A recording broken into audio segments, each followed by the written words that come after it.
We mainly research on the impact of chronic pain on body movement and gait biometrics. We develop a deep learning based architecture to detect the subtle changes in body movement and gait movement in order to enhance the biometric recognition systems. And to achieve this task, we propose deep learning based on recurrent neural networks, and we show that through the experiments, our proposed methods outperform the state-of-the-art methods in this domain, and we could show that this method can be used in different situations and different environments and different use cases, like medicines, like biometrics, and the like. When we performed this analysis, we found that the presence of chronic pain can change the body movement and the gait patterns of individuals. This presence of pain, as I mentioned, can alter and also influence on the recognition rate and accuracy of biometric systems, the conventional one that usually we use in different environments. We wanted to add this complexity to the system in order to analyze that if the system can accurately detect this sort of behavior and can be used in biometrics. We demonstrated in our research that using the proposed method, which is a novel architecture in which we use the ensemble of autoencoders in recurrent neural networks with sparsely connected gates. We demonstrate that the use of this architecture can improve the accuracy of the systems,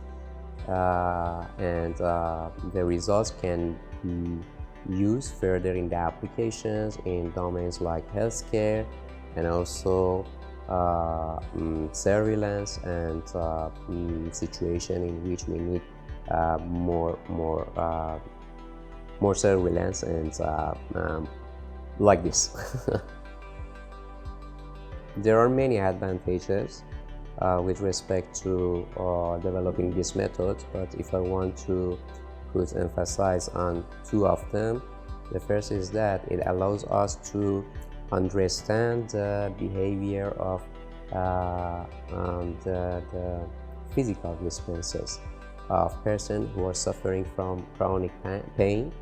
how the chronic pain can affect the movement and the changes in gait, and also with further in the analysis, we can adjust the environment and situation that people with chronic pain usually goes there to make it better for their presence. For example, in streets, in cities, in airports, or this sort of things, they may need some sort of infrastructures or facilities. So with analyzing the movements, we can help the practitioners to find out these requirements. Also, by adding this sort of complexity to biometric analysis, we could point it out to this point that okay, for conventional biometric systems, it's not enough just to analyze the recorded biometrics in the laboratory, just recording the fingerprints or normal behavior, movements, and the gait patterns, because several situations can impact, and then the developed softwares or developed models may inaccurately discriminate or distinguish people, and it causes to increase the rate of false positive in the systems. But by incorporating this sort of features and considering this situation, we can enhance the systems. All in all, the outcome can be useful in medical domains, for controlling people or managing those who are suffering from specifically chronic low back pain, and also in situation or buildings that needs more security, like airports or government buildings and the like.